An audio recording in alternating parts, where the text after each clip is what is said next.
अमरीकी फौज ने मुआहदे की खिलाफ वर्जी पर ईरान को निशाना बनाया है। अमरीकी सदर डोनाल्ड ट्रंप का सोशल मीडिया पर बयान, कहा ईरान के मिसाइल और ड्रोन स्टोरेज, साहिली रेडार तंसीबात पर फजाई हमले किए। ऐसा वक्त भी आ सकता है कि हम मजीद तहम्मुल का मुजाहरा करने के काबिल न रहें और हमें फौजी तरीके से इस काम को मुकम्मल करना पड़े जो हमने कामयाबी से शुरू किया था। अगर ऐसा हुआ तो इस्लामी जमहूरिया ईरान का वजूद खत्म हो जाएगा।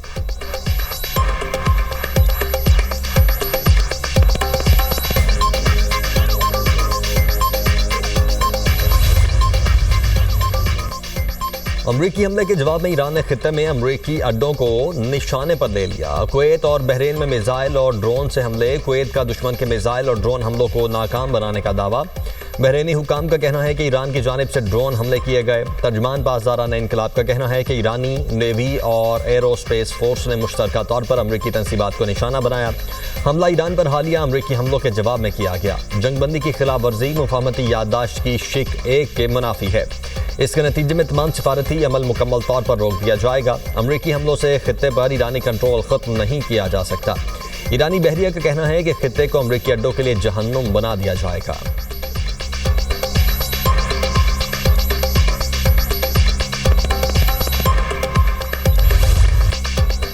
अमरीका और ईरान के दरमियान कशीदगी में इजाफा। अमरीका ने ईरान पर फिर हमला कर दिया। अमरीकी सेंटकॉम की तस्दीक, कहा अपने होर्मुज में पैनमा के परचमबरदार ऑयल टैंकर पर ईरानी हमले के जवाब में कार्रवाई की गई। ईरान में 10 फौजी अहदाफ को निशाना बनाया गया। जंगी तैयारों ने ईरानी फौज की निगरानी और मुवासलाती निज़ाम को निशाना बनाया। ईरान की फ़ज़ाई दिफाई तंसीबात, ड्रोन, ज़ख़ीरागाहों और बारूदी सुरंगें बिछाने की सलाहियतों को भी निशाना बनाया गया। कार्रवाइयाँ सदर ट्रंप की हिदायत पर की गई हैं। ईरान मीडिया के मुताबिक जनूबी ईरान के साहली शहर सीरक और केशम में धमाकों की आवाज़ें सुनी गईं। सीरक में टेलीकम्युनिकेशन टावर निशाना बनने की इतला। केशम जजीरे में एक गांव को मुतअद्दिद मिसाइलों से निशाना बनाया गया।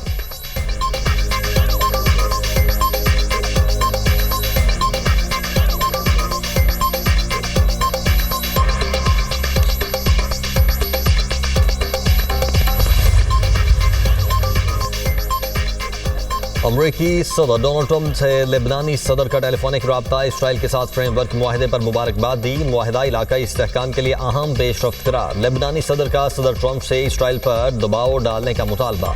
अमरीका से मुआहदे की खिलाफ वर्जियाँ रुकवाने में किरदार अदा करने की अपील। जनूबी लेबनान से इसराइली इनखिलाफ पर जोर। लेबनानी सदर का कहना था लेबनान मुआहदे के तहत अपनी जिम्मेदारियाँ पूरी करेगा। लेबनान इसराइल के साथ फ्रेमवर्क मुआहदे पर अमल दरामद की जिम्मेदारियाँ खुद संभालेगा।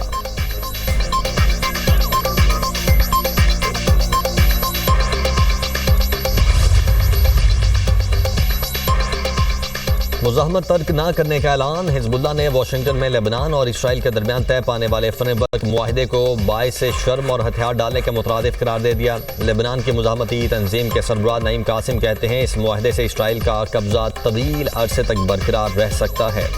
मकबूजा इलाकों को इसराइल में जब्त किए जाने का खतरा भी हो सकता है। मुआहदा मुल्की खुद मुख्तारी के खिलाफ है। इसकी जगह ईरान अमरीका मुफाहमती याददाश्त पर अमल दरामद होना चाहिए। नईम कासिम ने जनूबी लेबनान से इसराइली फ़ौज के इनखिलाफ को हिजबुल्लाह के गैर मुसल्लह होने से मशरूत करने की तजावीज़ भी मुस्तरद कर दी।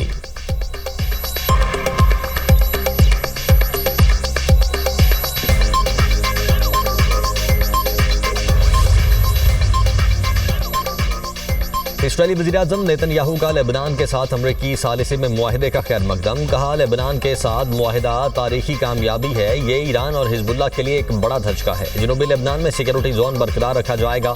ईरान को वाज़ेह पैगाम दिया गया है कि यहाँ तुम्हारा कोई किरदार और कोई मुदाखलत नहीं। इसराइल लेबनान में ज़ेरे कब्जा 2 इलाकों से अपनी फ़ौज वापस बुलाएगा। नेतन्याहू का रबा साल इसराइल के इंतखाबात के बाद वसी कौमी हुकूमत बनाने का दावा।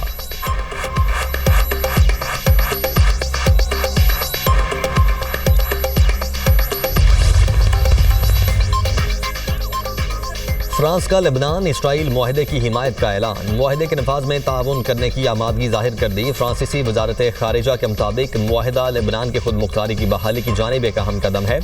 फ्रांस का इसराइल से लेबनानी सरजमीन से अपनी फ़ौज वापस बुलाने का मुतालबा।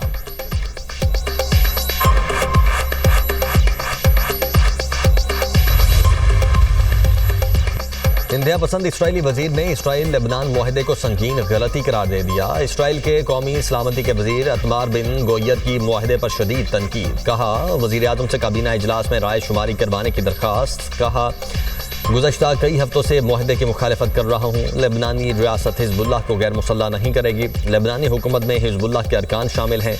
हिजबुल्लाह को सिर्फ इसराइली फ़ौज ही ख़त्म कर सकती है।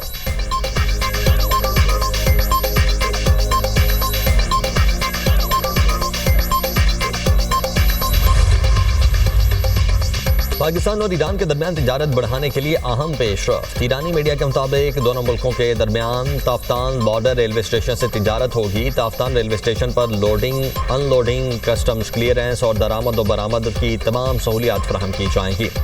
इकदाम से दो तरफा तिजारत को फ़रोग मिलने की उम्मीद है। नकलो हमल आसान और अखराजात कम होंगे। फैसले से कानूनी तिजारत में इजाफा भी मुतवक्के। ईरानी रेलवे के मुताबिक ये फैसला ईरान और पाकिस्तान के रेलवे हुकाम के दरमियान टेलीफोनिक गुफ्तगू के बाद किया गया। दोनों ममालिक दो तरफा तिजारत को $5 अरब तक बढ़ाने के लिए पुरअज़्म हैं।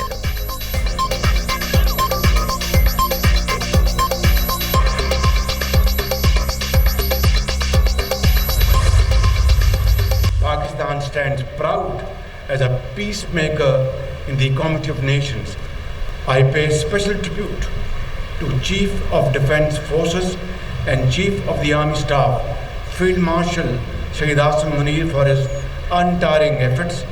Our eastern neighbour, having suffered a humiliating setback during the 4-day conflict in May last year, has increasingly resorted to covert tactics and use of proxies in an attempt to undermine the hard-earned peace and stability of our country.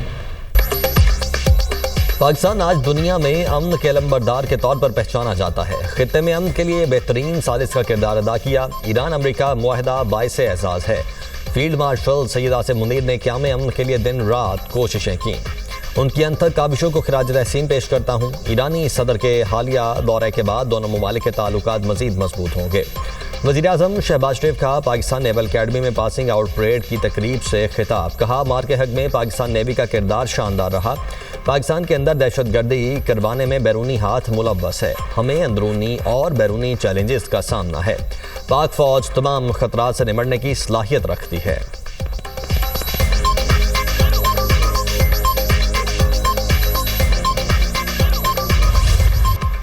Security forces के बलोचिस्तान के इलाकों खारान और मस्तूंग में intelligence बुनियादों पर 2 कामयाब operation. भारतीय proxy फितनाल Hindustan के 8 दहशतगर्द हलाक, मुतअद्दिद जख्मी हुए। ISPR के मुताबिक 25 जून को खारान में कार्रवाई के दौरान 3 दहशतगर्द मारे गए और मुतअद्दिद जख्मी हुए। मस्तूंग में 26 जून को ऑपरेशन में खुदकुश बमबार समेत 5 दहशतगर्द हलाक किए गए। फोर्सेज ने दहशतगर्दों के ठिकाने को मौसर तरीके से निशाना बनाया। ऑपरेशन में असलहा, बारूदी मवाद, IEDs और मोटरसाइकिल्स बरामद। दोनों इलाकों में मजीद दहशतगर्दों की तलाश के लिए क्लियरेंस ऑपरेशन। पाकिस्तान से गैर मुल्की सरपरस्ती में होने वाली दहशतगर्दी के खात्मे तक ऑपरेशन जारी रखने का ऐलान। वज़ीर-ए-आज़म का दहशतगर्दों के खिलाफ कामयाब कार्रवाइयों पर सिक्योरिटी फोर्सेस को खिराज तहसीन। कहा, फितनाल हिंदुस्तान के दहशतगर्दों के खिलाफ कार्रवाइयाँ मंतकी अंजाम तक जारी रहेंगी। वज़ीर दाखिला मोहसिन नकवी ने कहा, सिक्योरिटी फोर्सेस की जुर्रत और पेशा वाराना महारत पर कौम को फ़ख्र है।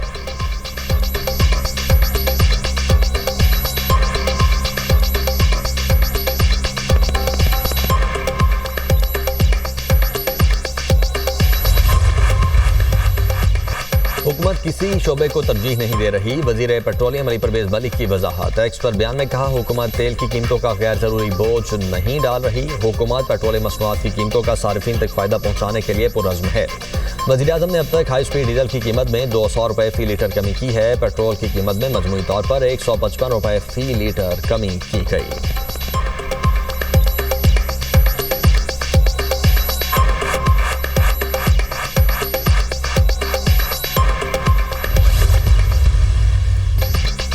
चेयरमैन PTI बैरिस्टर गौहर और अमीर जमात इस्लामी हाफिज नईमुर रहमान की इस्लामाबाद में मुलाकात। असद कैसर, साबिक वज़ीर-ए-आज़म आज़ाद कश्मीर सरदार क़य्यूम नियाज़ी और दीगर कश्मीरी रहनुमा भी मौजूद थे। हाफिज नईमुर रहमान ने कहा, हमारा सबसे ज़्यादा फोकस आज़ाद कश्मीर पर है। जल्दी पर तेल छिड़कने के बजाय आज़ाद कश्मीर के अवाम की बात की जाए। किसी भी ज़ाती अना और ज़ाती पार्टी वाबस्तगी से बालातर होकर काम करना चाहिए। मैं वज़ीर-ए-आज़म से भी बात करूँगा। पूरी उम्मीद है कि कोई ना कोई रास्ता ज़रूर निकल आएगा। बैरिस्टर गौहर अली खान ने कहा, कश्मीर कॉज को किसी सूरत नुकसान नहीं पहुंचना चाहिए। कश्मीरियों के मसाइल अफहम और तफहीम से हल होने चाहिए। हमने इत्तेफाक किया है, आज़ाद कश्मीर की सूरत हाल पर सियासत नहीं करेंगे। हाफिज नईमुर रहमान की अपोजिशन लीडर महमूद खान अचकज़ई से भी मुलाकात।